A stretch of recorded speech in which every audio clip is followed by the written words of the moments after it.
welcome to City Council Comments. I'm Steve Erickson along with Councilmember Wade Demmer. Today we're talking about both the April 4th and the April 18th City Council meetings. Thanks for being here today. Yeah, you're welcome. Good to see you. Good to see you. We're happy to have you here. We had 2 meetings in April, and was one really longer than exciting. the other. Yeah, we were going through the material. I don't know. Yeah, so the meeting we just had just yesterday, the 18th, it covered quite a lot of ground, and happy to talk about it. All right, well, let's jump right into the things, and we are going to start out by talking about the April 18th meeting. One of the first items there was adopting a resolution. This authorizes a donation of fire extrication equipment. Always good to see our old stuff going to good use. Yeah, and this was a case where we used it long enough that it became fairly obsolete, so we couldn't sell it. So then it becomes something that you got all your life out of it. Mm-hmm. Why not give it to someone who can use it for training in the future? And so there's an Anoka County training group that we gave it to. Okay, so going to good use there. I know we've done that before with also park equipment. Right. Like going to third world countries, which is great to see. Yeah, in this case, a more local group, but with the park equipment, that's always interesting too, because that stuff's pretty expensive when you buy it, and so being able to donate that to kids who might not otherwise have it always feels good. Yeah, that's great. All right, so that equipment will be put into good use, and they're getting some new equipment to replace it? Yeah, and that was in the budget, and just sort of after the useful life of the old equipment, you buy the new stuff. Yeah, and standards change and all of that too. With Yeah, and a lot of it now, the specific equipment, the new equipment's more battery powered, so it's a lot more usable on site. I don't know that I can go real deep on the details. We'd have to talk to Piper, but yeah, it sounds like the new equipment that's sort of more standard is a lot more flexible, a lot more usable out in the field. All right. We had considering a contract award and adopting a resolution. This amends the budget for some miscellaneous park trails, or several of them that will be being done this summer. Yeah, I want to say there was 5 different parks that have trails that. The trails, when you build the trails, you expect them to have a certain usable life, just like roads. And these, for the most part, were well past the expected usable life. And at some point, you just got to repave them. So we're fixing up some old trails that are in rough shape.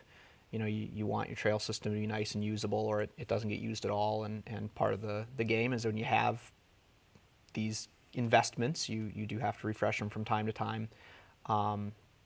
Only one of the trails was just barely at usable life, and it was there a little early because of some drainage problems that developed over the life of it. And so the fix for that one includes new drainage systems so that the new one will get past the usable life. All right, and we do know that our parks and trails get a lot of good use here in Coon Rapids, and heavy use.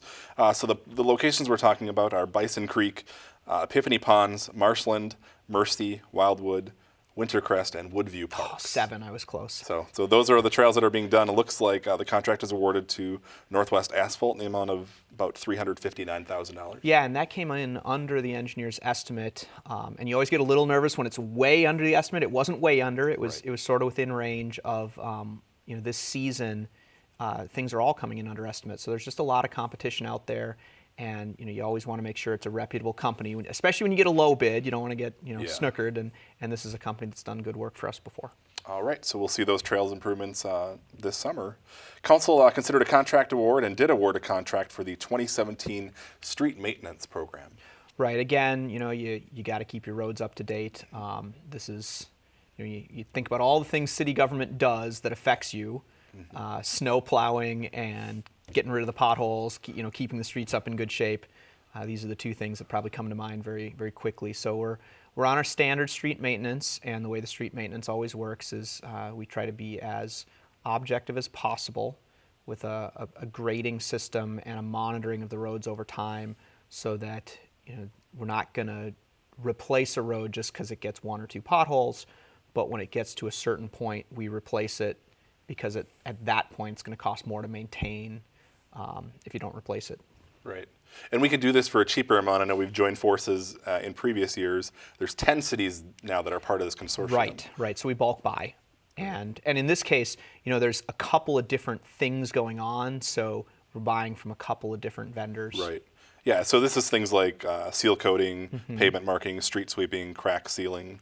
Right. Those types of things. And for example, the company that does the marking is different than the company that does the fog sealing, just because we were able to get a better price on those things individually than as a package in this case. And part of that, if we were the only city doing it, we'd probably have to find a single contract, more likely. But because we have that power of a couple of cities, it helps. Right. So good thing that was started, and it's certainly helping to save some money here. I think so, yeah. And again, you're trying to balance that usability of the city with saving the money. You don't want to wait till the roads are breaking everyone's cars. Yeah. You might save a few cents on taxes, but you're spending a lot on tires. Yeah, that's not good. All right. We'll move along to some recycling topics here. Council adopted an ordinance amending city code related to recycling collection, and there's also an agreement with the Simple Recycling, some new curbside textile collection that'll be going on. Right. So the first one, all it's asking for is a little more information about what the recyclers are collecting, so that we have a better idea. And part of this is we have some grants that we get, right. And so the more information we get about our recycling, the more grants we can get.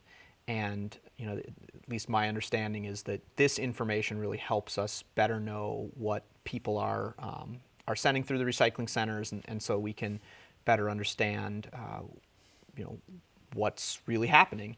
And the haulers, and we know what's going on. We know what's being put on at the recycling center. The issue is what's happening. So what happens from the curbside. haulers at the curbside, and then maybe that changes what we do at the recycling center, or it helps us understand better what services the haulers might want to provide. So by having that get collected, it's just good information to have, and the haulers have been supportive. This isn't too onerous for them. Yep. And they're also putting some signage too on multifamily. Right. We didn't end up doing that via ordinance, just by agreement. And what that is just making it a lot more clear. This is what you can recycle in this specific dumpster, and then this is what you throw away in this dumpster, because it does get a little bit tough sometimes. There's some plastics, that you just throw away, and some that you recycle. And so just trying to make that a little more clear, so we get a little more. You don't foul the streams, basically. Right, and also just to encourage people more recycling. They see the sign, I can put that in the recycling and not in my garbage. Exactly. Okay. And then the second one is actually a brand new program that really interestingly costs the city nothing, costs the residents nothing, and adds something that we haven't had before, which is textile recycling. And so, the example I always think, you get a sock with a hole in it. You're not going to donate a holey sock to Goodwill, so you throw it in the garbage. Well, it turns out that material in that sock is actually valuable to someone down the road. The raw materials of the cotton, the raw materials of the elastic, all those things can be reused industrially. And so what this group does is they just come get it. And they're not even a charity. This is a for-profit group. They come get it and pick it up from your house and then sell it at a profit to raw materials. They will also take things that aren't end of life. So you can put things that you would normally donate to a charity group, but by no means do you have to. If there's a favorite charity that you have, Vets, Lupus, somebody like that already picks up stuff, it's a really similar system. They give you a bag, you put stuff in it.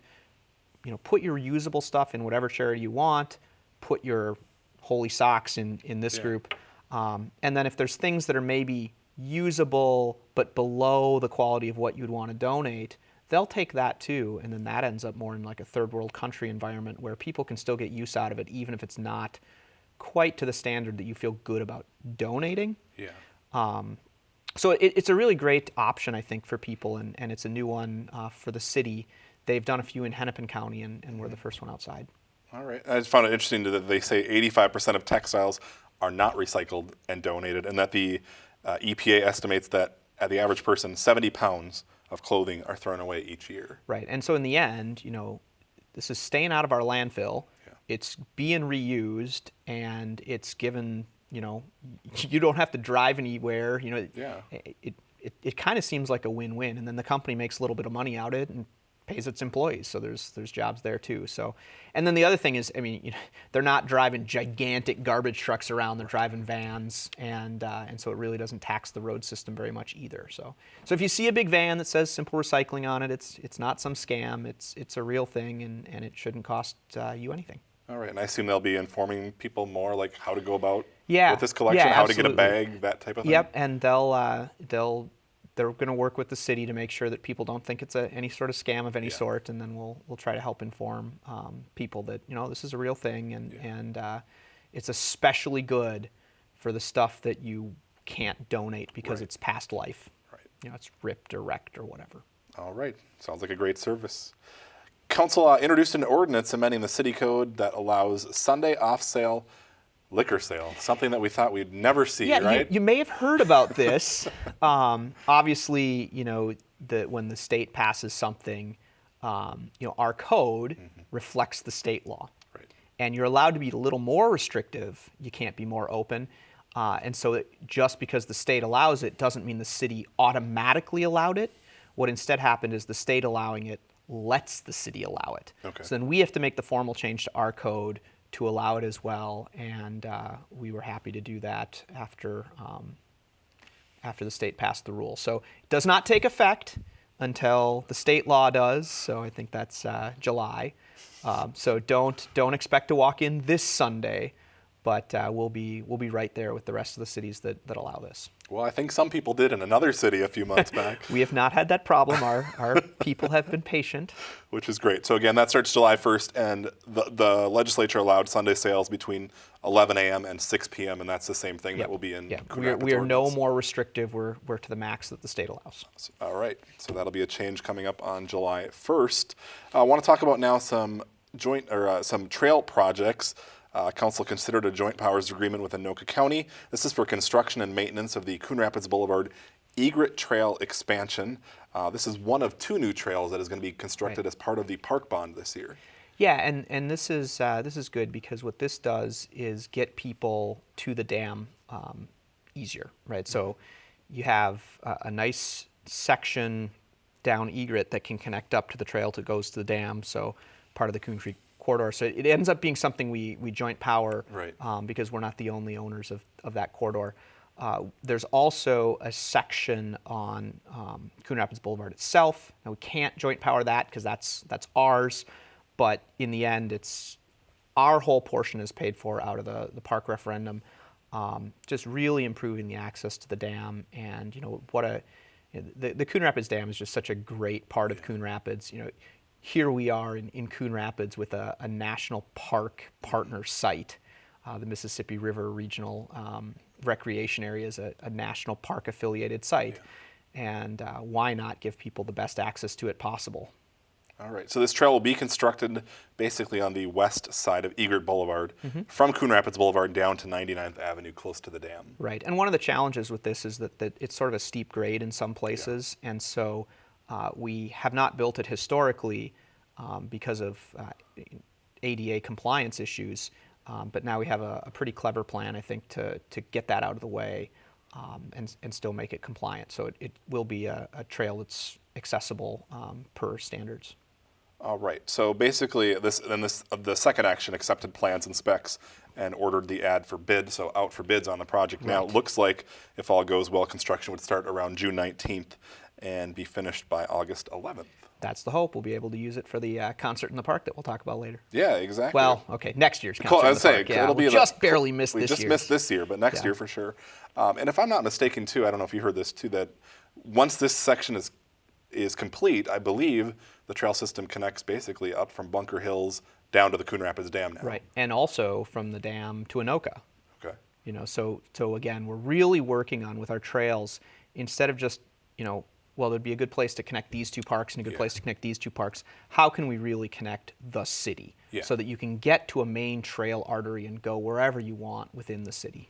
Yeah, and then there was just a previous action, I know at a previous meeting, as far as up in Bunker Hills, a new trail connecting the county system into the city system. Right, so. Including going under a bridge there, a tunnel. Yeah. So if you like to bike or jog or walk or whatever. Oh yeah, and I've run a lot of the trails in the city, doing running, marathon training and things like that in the past. So I have a pretty good idea which trails are in good shape and which aren't, and which ones would be really nice to have. But you always see people on them. I think that's the key. If I was out there by myself and there was nobody out there running, it'd be harder to prioritize doing trails. But our trails always have people on them. They're really high use, and by various different modes. You got runners, bikers, strollers. I mean, just a great amenity. All right. Well, once this is complete, you're going to have to test it out in August and run from the dam up into Bunker Hills. Well, and that covers this next one really well too, because Yeah. so there's also we sent out the plan specification bid for a Coon Rapids Boulevard extension trail. Yeah. And if you've ever gone from those railroad tracks on Coon Rapids Boulevard to, say, Culver's, it's a stretch to call that a trail. At one point, it was a trail, and it has two totally different problems. Number one is that the old one, it was almost constructed more like a sidewalk, but done of pavement, and so it always kind of fell through well, is it under the sidewalk maintenance or under the trail maintenance? And then the second part along Coon Rapids Boulevard from 99th to Culver's, there is no trail. Okay. The road itself comes through, it has a dirt shoulder, and there's wetlands on both sides of it.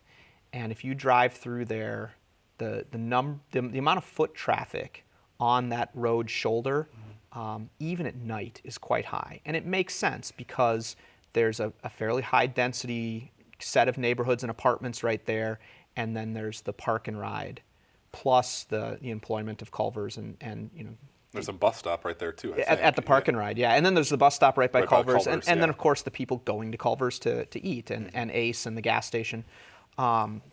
And so when you drive through that section, you do see the public safety hazard.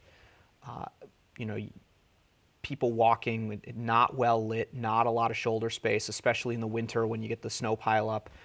Mobility scooters coming up and down that path. It's not an environment where we want people walking, but at Right. some point you have to recognize they're using that for transportation, and we need to fix and make that transportation safe. I do want to bring this up, I think, just to make sure people understand how this became a priority. And I mentioned this at the meeting, but different audience. We've had this brought up at meetings in the park. People have contacted me directly. People have contacted the mayor. People have contacted the parks department or the trails, public works department, about this specific issue of both the trail's in terrible condition. I can't take my bike on it, and there's nothing here and it's dangerous along the other part of the extension. And what happens when people do that is it makes us say, geez, you're right, we've got to look into that. And looking into it doesn't mean you're always going to get it, but it took it from, this is a really big challenge because it's right between the wetlands, so let's go do other things, Right. to, even though this is a really big challenge, it's clearly needed and we should overcome that challenge. And the Public Works Department has done a fantastic job overcoming that challenge. They've come up with a good plan. We do have to buy some wetlands credits, but again, for a public safety issue, for the low price of those credits, it's the right decision in my mind. But just reinforcing to me that when people have a specific issue and they contact us, it does sometimes take time, but we are going to look into it and we are going to see if it matches the cost benefit. And in this case, I really think it does. So keep calling us with the ideas and the important things. All right. And again, you're out for bids on this new trail as well. If all goes well, construction will begin June 19th, and it'll be finished by August 31st. Right. So this year, the snow won't stop you from walking on that, and you'll be safe both walking on the trail instead of on the road. Yeah, which is certainly a good thing. All right, that's all we have to talk about from our April 18th meeting. We want to jump back now to our first meeting of the month there, and we alluded to it a little bit before. Those summer concerts at the Dam will be coming up here shortly. Right, so June 8th through August 3rd, we have 8 different concerts. I'm not going to try to remember them all, but you can go on the city website for them. They all start at 7 at the Coon Rapids Dam.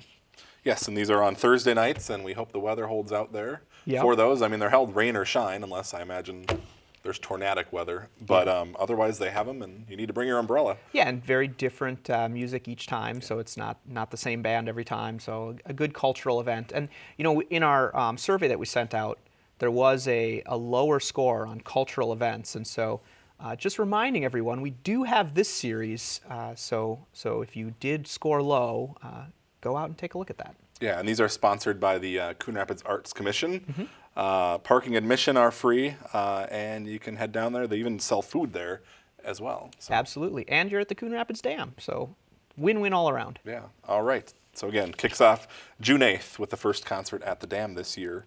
I also wanted to talk about a resolution appointing a new member to the Sustainability Commission as well as a new member to the Planning Commission. Both very important commissions. We need volunteers. The city runs on three legs, right? You've got the paid city staff, the elected officials, and the volunteers, and it does not run without all three of those being highly involved.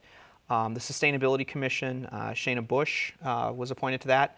They have the Green Expo, which is coming up on the 22nd here at the National Sports Center. So please go to that as well. But really does our city we have a very good reputation as a leader in recycling and as a leader in sustainability. In fact, they helped us win a national award recently. And then the Planning Commission, of course, one of the really important commissions as well, especially with the comprehensive plan coming up. And Donald Heikela was selected for that spot. So thank you for everybody who applied. And if you ever think you'd like to join a commission, please just let us know and we'll try to match you up. Yeah, and you certainly can look on the city's website and read about all the commissions, what they do, and there's also an application there, so you can put that on file if you want, and then if openings come up, they'll give you a call. Absolutely. All right. Council considered an agreement and approved an agreement with the City of Andover. This is for the reconstruction of 133rd Avenue, which is basically on the border of both cities. Yeah. And this is just one of many road construction projects happening this summer. Yeah, and usually we can handle our own road construction, but in this case it's a border street, and so we have to do a joint powers agreement, and pretty standard fare, but just the people up there know. That's one of the roads that's going to be under construction. May through September is the plan. Is where it's happening. Okay. Quite a bit. I know we're continuing to ramp it up as far as street reconstruction. So many miles that are going to happen this year. Is it around 10 or so? I think something up in that. Oh man, you're going to get me in trouble if I don't remember. Somewhere in that neighborhood, at least 8 to 10. Yeah. Which is quite a bit. I mean, it's double what used to be done every year. Yeah, and part of this is our strategy in that we did a lot of the state aid roads last year. And then we're going to do less state aid roads and more city roads this year. So it just varies how things get done. All right. Council adopted a resolution. This is considering a proposal and a letter of engagement for the sanitary sewer comprehensive plan updates. Seems like there's lots of comprehensive planning going on around the region. And you do want it kind of, done at a similar time because one of them affects the other. And the comprehensive plan for the sanitary sewer, the sanitary sewer is a regional entity, and so because it's managed regionally, the different municipalities have to have a plan that makes sense, and you can't just do whatever you want when it's a regional thing. So the Met Council has us work to say what we think is going to happen so that they understand what the overall use is going to be of that regional entity. So, super exciting, I'm sure, to the people who are way into sanitary sewers, but other than that, which is who? the Ninja Turtles, I think. Okay. No, sorry guys, but no, it's just one of those things you have to do periodically, and this is a 10-year cycle, and it lines pretty well up with our comprehensive plan for overall land use. Okay, so that's being done, and you just mentioned too the comprehensive plan. The city is in the process of updating that, and if anybody's interested in that as well, there's a survey available right now on the website. Please take that survey. The comprehensive plan, before I got on the council, I didn't know anything about it, but it is a major document that governs how we are going to develop and use land over the next 10 years. And when, something comes before the Planning Commission, a comprehensive plan is one of the things they're supposed to turn to. Right. So you really got to get that right. And it's really got to reflect what we as the community want our city to be in 10 years. All right. So right on the homepage, you can take that survey right now. It'll be up there for a couple weeks. That's right. All right. While we're moving along here, Council adopted a resolution. I don't know if this is a resolution or not, but adopted a goose management plan for the city, which is something that is newly required by the DNR. Right. So the DNR, if you're going to do any sort of goose management, goose removal, and it's important for people to understand, the goose population has really, really exploded. And a lot of that is because now we do so much better job with water protection with the holding ponds. And so now there's just all these small areas where geese have water. There's so much more fringe area because we do such a good job protecting the wetlands. All those things have contributed to a large increase in goose population. And while that's good for the geese, it's not necessarily good for the water quality. As you can imagine, geese are excellent at fouling the water one way or another. And so the population does need to be kept a little more in check. And so there is some goose removal that goes on, especially at the places that water quality is in danger, or in the places that are major public areas like the soccer fields, the sports facilities, because it really does make the environment a lot less pleasant if it's been over-goosed. Okay. And so then this plan gets approved so that we keep all of our options open to keep those spaces a little more limited in the goose population in that specific area. Right. This isn't a get all the geese out of all of Coon Rapids. It's about how we can keep them out of those places that we need to keep them out of. All right. And the Public Works Director also said at that meeting, this isn't a kill the geese plan. Right. That is just one option that is available. There's several options that are in the plan to manage the geese. And you just need to tell the DNR we have a plan. Right. And this plan, again, it really highlights we try to keep them out of these areas where the water quality is really sensitive, or we keep them, get them away from the areas where the public is very heavily using an area. All right. That's all we have to talk about on our April 4th meeting. You mentioned it, but we can also say it again. The Green Expo is coming up on Saturday, April 22nd from 9 to 2 at the National Sports Center. And you can go to, I believe it's mngreenexpo.org. Right. So ORG, not a different dot extension. Yeah. It's a very premier project, that we put together. And, it's actually quite a lot of fun. You can see some really cool stuff. There's electric cars there that are really, both the commuter boxes and sort of the high-end electric cars. They have a test drive event this year. Just a whole bunch of different local and national vendors that show up. There's a rain barrel and compost bin thing this year. There's always a bunch of stuff that kids like. Home Depot comes and lets kids build stuff, so your kids get to swing a hammer or whatever. And then there's a youth sports exchange or donation in this case, where your used youth sports stuff that's just taking up room in your garage can get donated to a charity group. All right. So all sorts of different things. There's some of the Sustainability Commission members are gonna run booths there. They help put that together, including how to maximize your garden productivity. So great stuff. Look it up on the website. There's no way I can do it justice just in this couple minutes. Yeah, and it's really grown over the years, so great event. Also quickly want to mention the Ice Fantasy Show is coming up at the Coon Rapids Ice Center from April 27th through the 30th. There's several performances, and this is the Learn to Skate School. All the members go out there and perform on the ice, and it's always pretty cool to see. Yeah, absolutely. It sounds like a really fun event, and good reviews in the past. All right. Well, we appreciate you being here today and talking to us about our 2 meetings in April. Thank you at home for watching, and we'll see you back here again after our 2 meetings in May.